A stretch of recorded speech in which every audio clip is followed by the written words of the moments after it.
Bonjour. Et si aujourd'hui nous parlions sensualité, sens? On en a combien de sens? 5. On en a même un sixième, le sixième sens.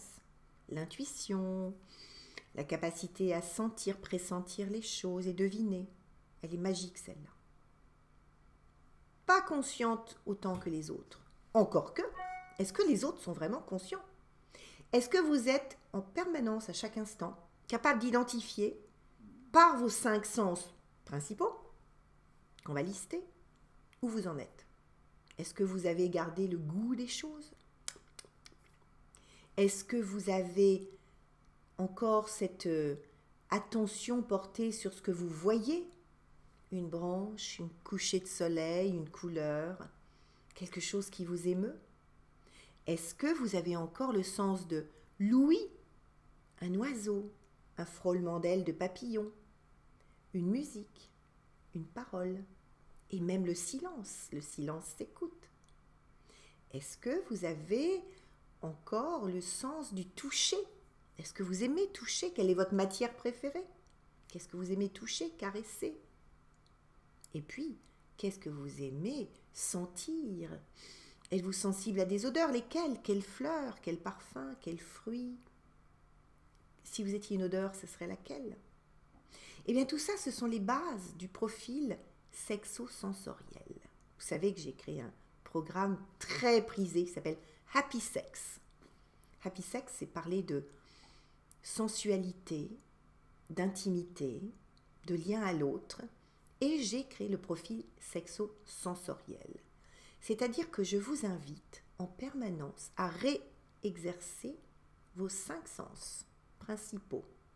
C'est-à-dire à chaque instant, quand vous êtes dans une relation amoureuse, ou même quand vous êtes seul, si vous êtes célibataire, à vous entraîner à activer la conscience de vos 5 sens. On rembobine, on est dans l'alcôve, on est avec un homme qu'on aime, avec une femme qu'on aime. On va trouver toutes les façons d'activer nos 5 sens. La façon dont on regarde, la façon dont on touche, les matières, les lumières, la façon dont on sent, ça peut être une peau, ça peut être un parfum, une bougie parfumée, la façon dont on goûte, no comment, la façon dont on entend. Est-ce qu'on met une musique? Est-ce qu'on met le silence? Les paroles? Donc je vous invite à activer vos 5 sens principaux parce que plus ils seront présents, plus vous serez présente à vous-même, à votre sensualité, à l'amour de vous, à l'amour de la vie, à l'amour de l'autre. Alors, on y va?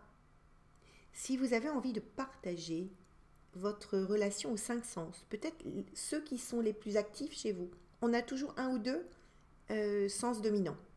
Pour la petite histoire, le parfum est un des premiers et le goût. Pourquoi? Parce que quand on naît, le bébé, la première chose qu'il fait, il va se mettre au sein de la mère. Le goût, l'odeur. Il reconnaît l'odeur de sa mère, c'est très animal, et aussi le goût.